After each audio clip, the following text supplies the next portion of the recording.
Welcome to the Deep Dive. Today, we are plunging into one of the most controversial and frankly heartbreaking true crime cases in modern American history. We're talking about the brutal 1993 murders of three 8-year-old boys in West Memphis, Arkansas, and importantly, the subsequent rush to judgment that convicted three teenagers, known globally now as the West Memphis Three. Yeah, this case is really a perfect storm, isn't it? It's where, moral panic collided head-on with what seems like serious investigative failure. And it all led to one of the most, stunning legal compromises we've ever really seen. We're going to trace the full 18-year journey here of Damien Echols, Jesse Miskelly Jr., and Jason Baldwin. These are three young men who always maintained their innocence, even while facing, the absolute worst sentences imaginable, life in prison, even the death penalty. And those initial sentences were just devastating. Echols condemned to death. Miskelly gets life plus, another 40 years tacked on. Yeah. And Baldwin also received life imprisonment. Almost immediately, though, people started questioning it. The whole judicial process came under scrutiny because the evidence, it just seemed painfully thin, didn't it? Oh, absolutely. There's a profound lack of actual physical evidence tying these specific teenagers to the victims. Yeah. It felt like it was driven more by public opinion, maybe. Almost a wave of cultural hysteria rather than objective fact. Right. So our deep dive today, using the source material you've provided us, is really focused on unpacking that whole saga. We need to meticulously look at the failures in that original investigation, how 21st century DNA tech really blew the lid off those failures, and then this incredibly complex legal maneuver, the Alford plea, that ultimately got them out. But, it didn't exactly close the case. No, not at all. And that Alford plea is so central to understanding how this ended, or rather how it didn't end with a clear resolution. It's not a full exoneration, and it's really critical, I think, that we define what it actually is. It explains the limits of their freedom. Okay, so let's break that down. The Alford plea. What exactly does it mean in practice? Well, think of it as a kind of calculated exchange. It's a very specific legal tool. It lets a defendant stand up in court and explicitly say, I am actually innocent. I did not commit this crime. Mm-hmm. But in the very next breath, they have to acknowledge that the prosecution believes they have enough evidence that could convince a jury to convict them. So it's basically, I didn't do it, but I admit you have a case that might win, so I'll take this deal. Exactly. It's the defendant saying, essentially, I maintain my innocence, but I cannot risk going through another trial, especially if the death penalty is on the table. It trades that assertion of innocence for freedom, but crucially, the conviction technically stays on their record, albeit for lesser charges in this case. Yeah. It's complex. Okay, so with that key piece of legal context established, let's go back. Back to the very beginning, May 5th, 1993, West Memphis, Arkansas. This is the day everything changes. Three 8-year-old boys, Steve Branch, Michael Moore, and Christopher Byers, they vanish. They were second graders, best friends, Cub Scouts, just kids, reported missing around 7 p.m. that evening. And the location they disappeared from, Robin Hood Hills, becomes infamous. It does. And right from the start, your sources highlight that the timeline, even where they were last seen, was contested. There were affidavits later from neighbors who swore they saw the boys playing later than initially thought, around 6:30 p.m. And, critically, some neighbors reported seeing Steve Branch's stepfather, Terry Hobbs, calling the boys to come home around that time. That's a really significant detail, especially given what comes later. Was that followed up on initially? It seems not, or at least not effectively. It feels like an early red flag, a conflicting account that just got brushed aside as the investigation quickly focused elsewhere. The initial searches that night didn't find anything. It wasn't until the next day, May 6th, was it? That's right. A much larger search kicked off, and then around 1:45 p.m., the horrific discovery. It was actually a juvenile parole officer who made the find. Spotted a black shoe floating in this muddy creek or ditch in Robin Hood Hills. And the scene itself, just unimaginable. Profoundly shocking. The bodies of all three boys were found there in the water. And the sheer brutality. It suggested something deeply personal, or at least deeply disturbing. All three had been stripped naked, and they were hogtied with their own shoelaces. Hogtied? Can you describe that? It sounds very specific. It is incredibly specific. Yeah. It means their right ankle was tied to their right wrist and the left ankle to the left wrist, all behind their backs. This immediately screamed ritualistic to the local police, whether that was actually the case or not. It planted that seed very early on. And the victim's clothing. Found in the creek. Some of it was twisted around sticks that had been jammed into the creek bed, just discarded. And we have to mention, right, that 2 pairs of the boys' underwear were never recovered at all. That detail always struck me as odd. It's a very strange detail, and it feeds into some later theories and questions. But focusing on the immediate aftermath, the autopsies revealed um, just devastating injuries. Moore and Branch, their cause of death was listed as multiple injuries with drowning. Hmm. Christopher Byers, however, died from multiple injuries alone. He didn't drown. And he was the one who suffered the most visible mutilation, specifically lacerations and severe injuries to his genitals. And this is where the police immediately jumped to conclusions, wasn't it? The sexual assault angle. Exactly. The West Memphis Police Department saw those injuries, saw the nudity, and immediately suspected sexual assault. But this is really where the investigative errors start to pile up, almost from minute one. Even their initial conclusions based on the post-mortem exams became huge points of conflict later in court. Like the supposed evidence of rape. Precisely. Police initially claimed the victims showed signs of rape, specifically citing dilated anuses. But later, highly credible defense experts testified very strongly against this. They explained that anal dilation is actually a known, normal post-mortem condition. It happens after death. It doesn't automatically mean sexual trauma occurred. But that initial sensationalized assumption, it fueled the narrative of some kind of brutal sexual ritual. And the debate over Christopher Byers' specific injuries was just as fierce. Oh, yeah. The prosecution brought in experts who argued those wounds were clearly from a knife, that it was a purposeful castration, part of this alleged ritual. But then the defense experts came in and provided really compelling, detailed arguments that the injuries were much more consistent with post-mortem animal predation. Animal predation? Like, Given that the bodies were in a creek, possibly turtles, maybe other small aquatic scavengers, remember the bodies were left exposed for some time. The fact that you could have two completely opposing interpretations of the same horrific injuries really underscores how ambiguous the physical evidence was from the start. and even the location itself, the creek was debated, wasn't it? Was that actually where the murders happened? That's another huge question mark. The WMPD basically assumed the whole thing, assault, murder, disposal, happened right there in that muddy ditch. But critics and defense experts later pointed out that the severity of the wounds, especially Byers, should have produced a lot more blood at the scene than was apparently found. This suggests it was more likely a dump site, not the primary crime scene. Which means the real crime scene, with potentially crucial forensic evidence, was never found or even looked for. That's the implication. If they'd treated the creek as just the place the bodies were left, maybe they would have looked harder elsewhere. Vital evidence could have been lost right there. It's important, too, I think, to remember who these victims were. You said second graders, best friends. Yeah, they'd all achieved the rank of wolf in their Cub Scout pack. Just typical 8-year-old boys from a working-class area. It's also noted in the sources that Christopher Byers was the only one with medication that assisted Ritalin for ADHD. A small detail, but it grounds them. These were real children, not just symbols in some imagined ritual. And that gap between the reality of these kids and the, frankly, fantastical narrative the police seem to latch onto almost immediately. That's what leads us straight to the West Memphis Three, isn't it? Absolutely. It felt like the focus shifted very quickly away from the scant evidence and towards finding people who fit a certain terrifying profile, a profile fueled by the times. Yeah, the Satanic Panic era, it was gripping parts of America, especially, the Bible Belt in the late 80s and early 90s, and West Memphis seemed right in the middle of it. It really was. And the 3 teenagers the police eventually arrested, they seemed tailor-made for that cultural paranoia.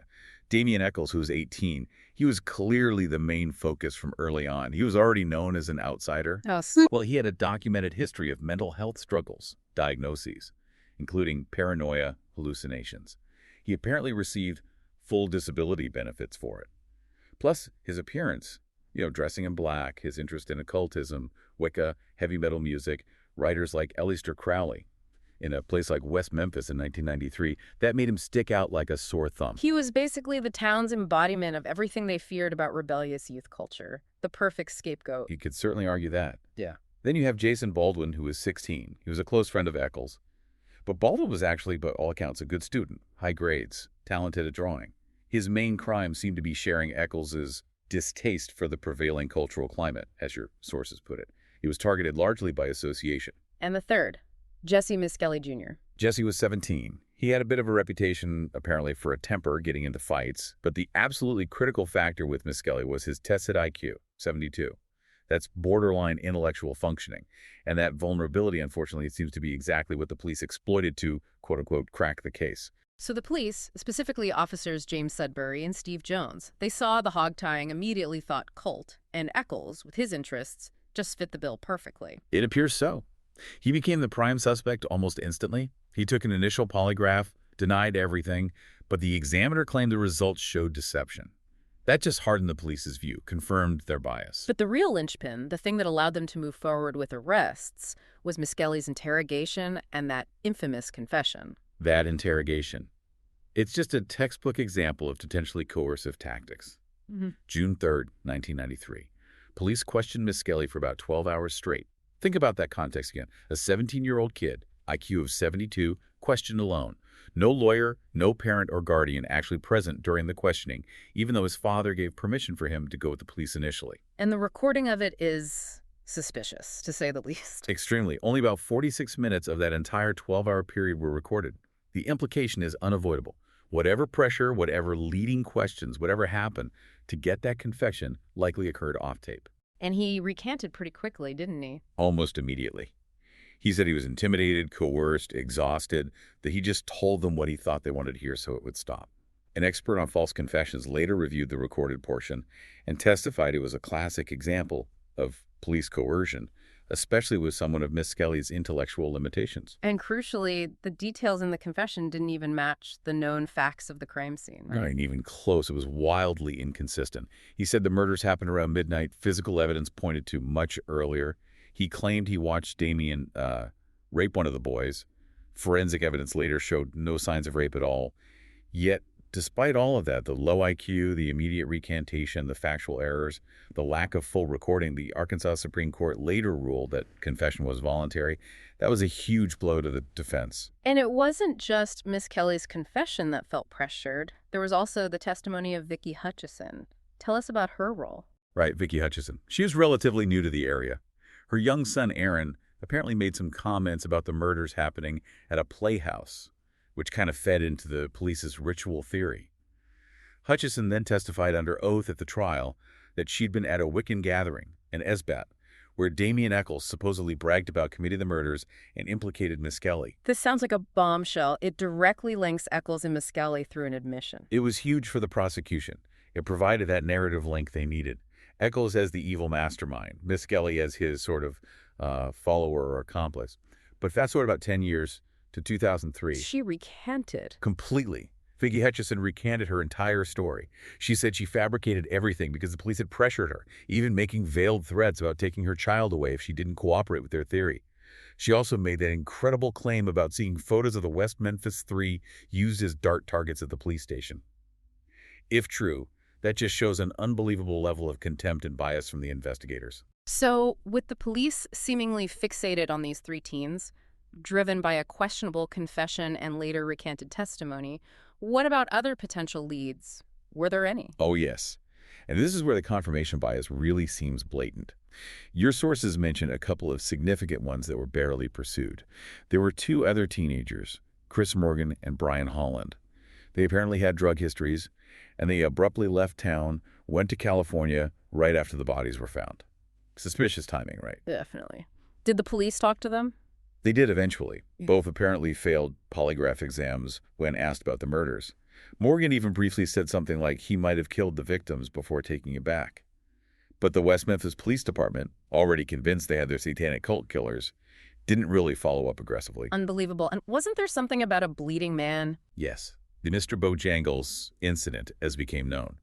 On the night the boys disappeared, there was a report of a black male, described as bleeding and mentally disoriented, found in the restroom of a Bojangles restaurant near Robin Hood Hills.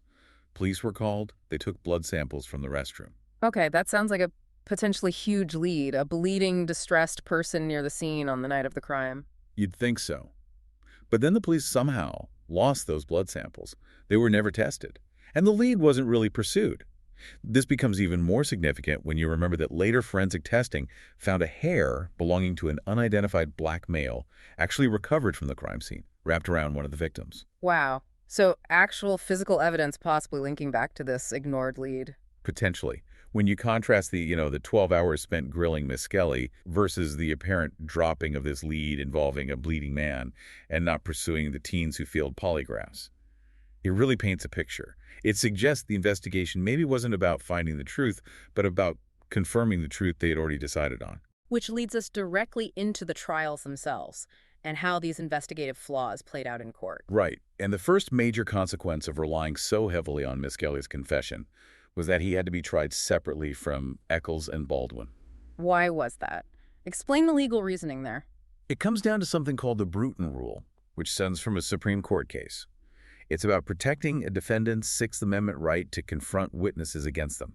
Because Miss Kelly's confession implicated Eccles and Baldwin, but Miss Kelly himself wasn't going to testify against them. He'd recanted.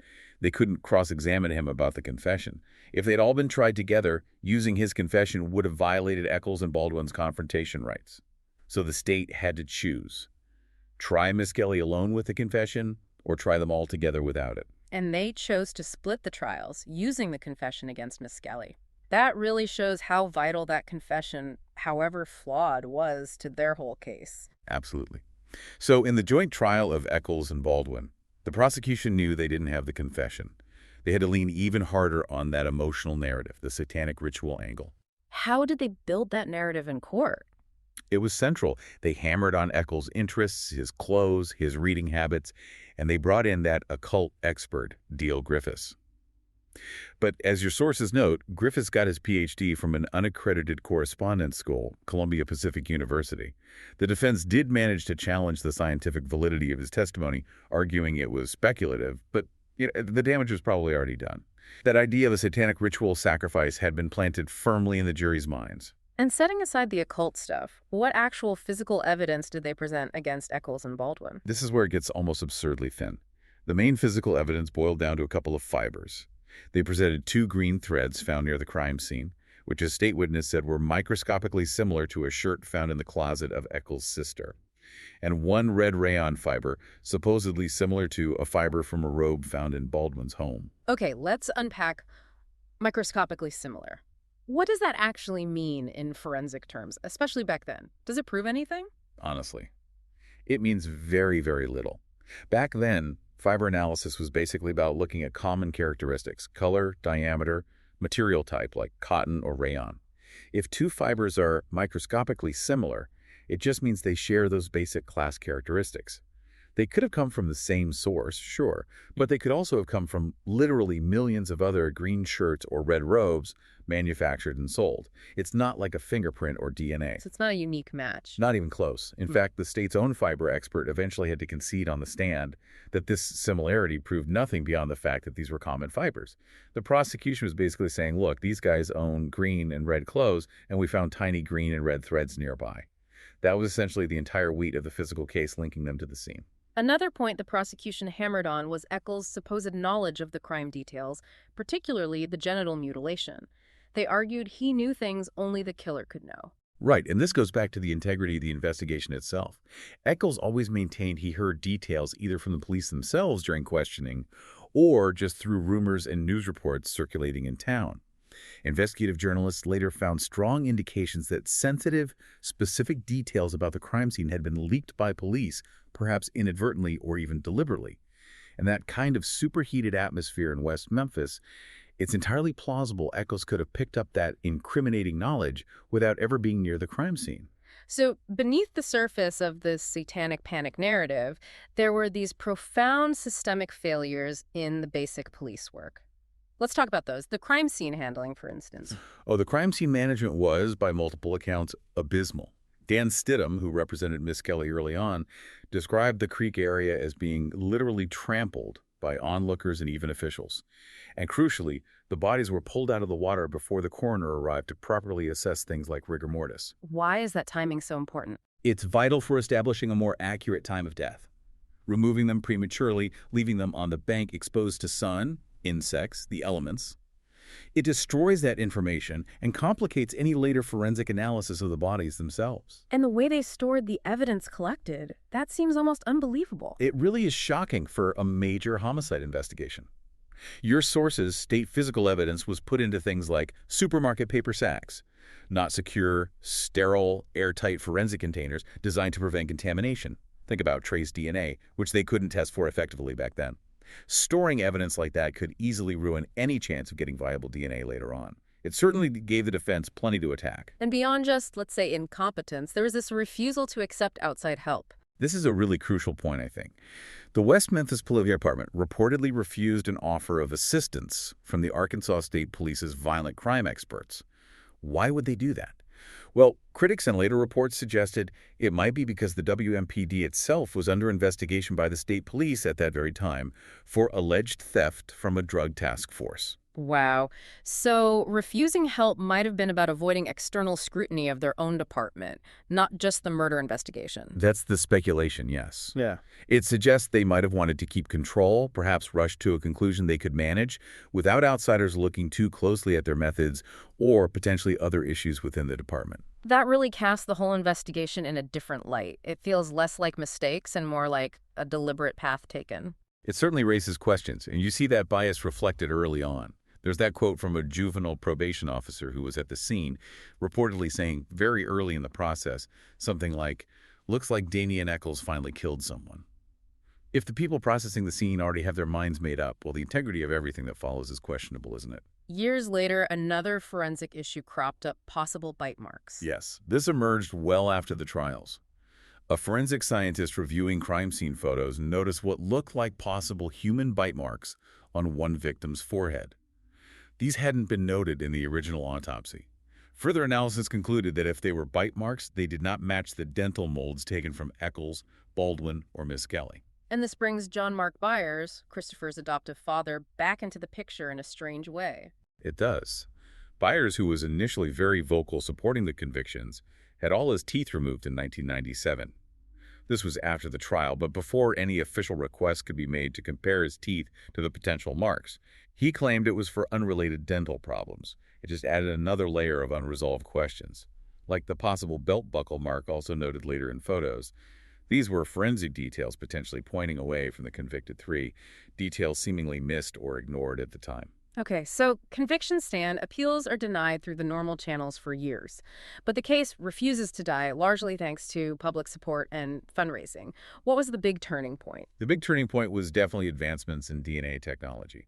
By 2007, the science had evolved dramatically. Damian Eccles' legal team successfully petitioned for new, sophisticated DNA testing on the evidence that had been preserved, however poorly. And the results of that 2007 DNA report were explosive. Absolutely revolutionary for the case. The report delivered two killer blows to the state's original theory. First, it confirmed zero DNA matching Eccles, Baldwin, or Miskelly was found on any of the key crime scene evidence tested. Not on the victims' bodies, not on their clothes, not on the ligatures used to tie them. So the physical evidence, retested with modern tech, showed no link whatsoever. None. They were convicted, essentially, on no physical evidence connecting them to the crime, but the report went even further. It found DNA that didn't belong to the victims and didn't belong to the defendants. Meaning DNA from someone else, an unknown person or persons. Exactly. The report explicitly stated, and I'm quoting the sense of it here, some of the genetic material recovered cannot be attributed to either the victims or the defendants. There was unknown DNA at the scene. And even more specifically, one hair, found entangled in the knots used to bind one of the victims, yielded mitochondrial DNA not inconsistent with Stevie Branch's stepfather, Terry Hobbs. Not inconsistent with Terry Hobbs. Okay, that's not a definitive match. But combined with the lack of DNA from the WM3, it shifts the focus dramatically, doesn't it? It absolutely does. Suddenly, Terry Hobbs, who some neighbors claimed called the boys home that night, is forensically linked, albeit not definitively, to the ligatures on one of the victims. And the suspicion around him deepened significantly in 2009 because of a sworn declaration made by Pamela Hobbs, Stevie Branch's biological mother. What did she reveal? Two incredibly troubling things. First, she stated that she and her sister later found a pocket knife that belonged to Stevie, one he always carried and they thought had been lost during the crime. They found it hidden away in Terry Hobbs's nightstand. He'd apparently never mentioned finding it. That's highly suspicious. Hiding a victim's possession. It's extremely. And the second point was about his behavior right around the time of the murders. Pamela's sister testified she saw Terry Hobbs acting strangely, specifically washing clothes, bed linens, and even curtains from Stevie's room at a very odd time, late at night or early morning, right after the boys disappeared. You put that together, the odd behavior, hiding the knife, the hair found in the knots, it creates a very strong circumstantial case, pointing suspicion squarely at Terry Hobbs. And while all this new forensic evidence is emerging, weren't there also serious issues coming to light about the original trials themselves? Jury misconduct. Yes, absolutely. The defense teams compiled compelling evidence of serious jury misconduct in the Eccles-Baldwin trial. It centered around the jury foreman, Kent Arnold. There were allegations, apparently backed by witnesses, that Arnold had discussed the case with an attorney friend before deliberations even began, getting outside opinions. A huge violation of rules.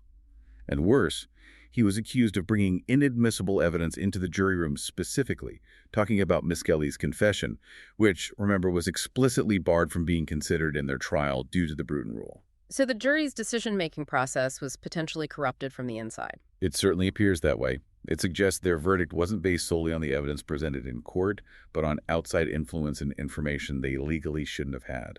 And there was even an allegation about the trial judge, David Burnett, wasn't there? Something about influencing the jury. A very serious allegation.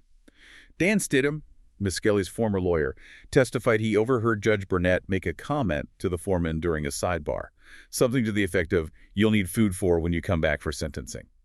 End of quote. When the foreman supposedly asked, "What if we acquit?" the judge allegedly just shut the door.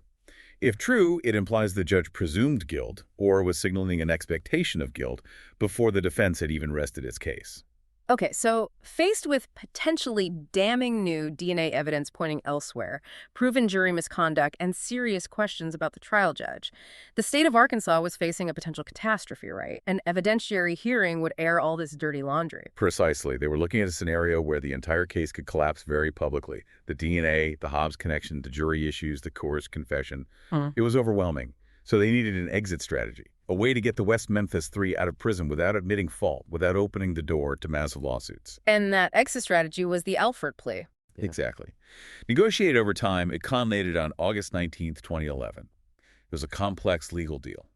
First, the original convictions for Eccles, Baldwin, and Miss Kelly were formally vacated, wiped clean, legally speaking. Then, in the same breath, they entered Alford pleas to lesser charges, first and second-degree murder. They stood in court, verbally asserted their innocence, but acknowledged the state's evidence could have led to a conviction. And the sentence. Time served. After 18 years and 78 days behind bars, they were sentenced to the time they'd already spent incarcerated. And they walked out of court that day as free men. But it wasn't quite that simple. There were strings attached, big ones. That suspended sentence, for instance. Right. They received a 10-year suspended sentence on top of the time served, which basically means for the next decade they had to stay out of trouble. Any new offense, even minor, could potentially send them back to prison to serve out the remainder of a 21-year sentence associated with the plea. It's like a legal leash. And the biggest string, the one that really protected the state. The most cynical part of the deal, many would argue. As a condition of their release under the Alford plea, all three men had to agree to give up their right to sue the state of Arkansas, the police, the prosecutors, anyone involved, for wrongful conviction or imprisonment. They essentially traded their right to seek civil justice, potentially millions of dollars in damages, for their immediate freedom. Jason Baldwin, in particular, really struggled with accepting this deal, didn't he? He did. He was incredibly resistant. On principle, he did not want to plead guilty, even via the Alford mechanism, to crimes he insisted he didn't commit. It went against everything he stood for. But ultimately, he agreed to it. And the main reason he gave was Damian Eccles. Refusing the deal would have meant Eccles stayed on death row, potentially facing execution while further appeals dragged on. Baldwin famously said something like, the deal was not justice, but they were trying to kill Damian, and he had to put his friend's life first. It just shows the agonizing choice they were forced into. So they walk free in 2011, but under this cloud of the Alford plea, what happened next? How did the case continue to evolve? Well, the division among the victims' families continued. But significantly, some key figures publicly shifted their positions. John Mark Byers, Christopher's adoptive father, who had been extremely hostile towards the WM3 for years, eventually came to believe they were innocent. He publicly advocated for reopening the case.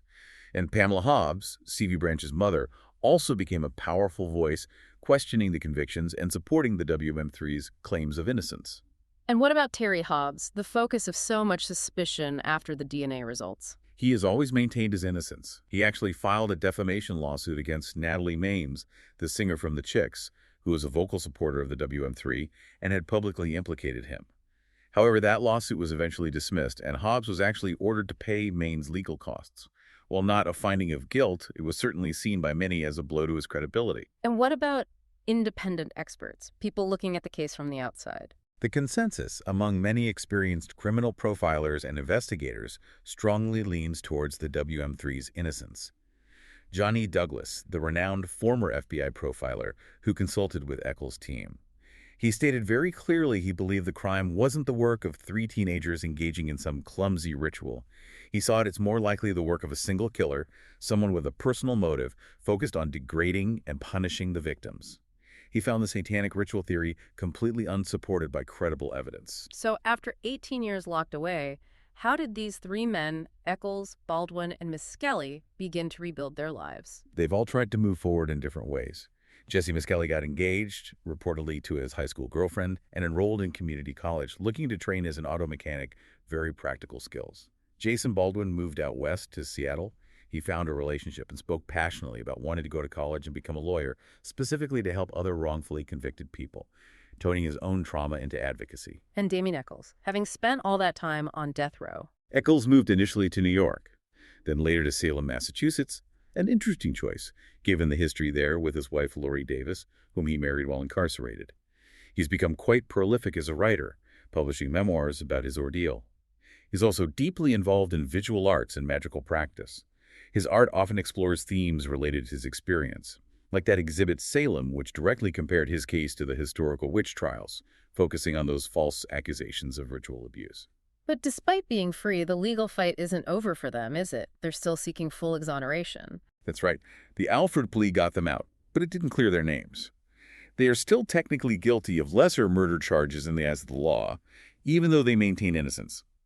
Damien Eccles, in particular, has relentlessly pursued further DNA testing on remaining crime scene evidence, hoping new technology like MVAC wet vacuum systems could finally identify the unknown DNA profiles found back in 2007. His legal team has faced obstacles, including claims that some evidence was lost or destroyed, possibly in a fire, though records of that seem unclear. But they've continued appealing, even up to the Arkansas Supreme Court as recently as 2024, fighting for access to test that evidence. Why is that full exoneration so important, beyond just clearing their names? Because it's not just about them, it's about finding the truth. The Alford plea allowed the state to close the book, in a way, without ever identifying who actually committed these horrific murders. Full exoneration, potentially through new DNA evidence identifying the real killer, is the only path to achieving actual justice for Stevie Branch, Michael Moore, and Christopher Byers, and for their families who still don't have definitive answers. Which leaves us, and you listening, with a really unsettling final thought to wrestle with, doesn't it? What does it really say about our justice system when it takes 18 years, international outcry, millions in donations, celebrity advocates, and massive leaps in DNA technology just to expose the fundamental weaknesses of a case apparently built on little more than rumor, fear, and frankly, incompetent police work? The West Memphis Three are free, yes, but the state never had to admit it was wrong. Justice for those three little boys remains incomplete, and that failure, that lingering uncertainty, continues to cast a long shadow.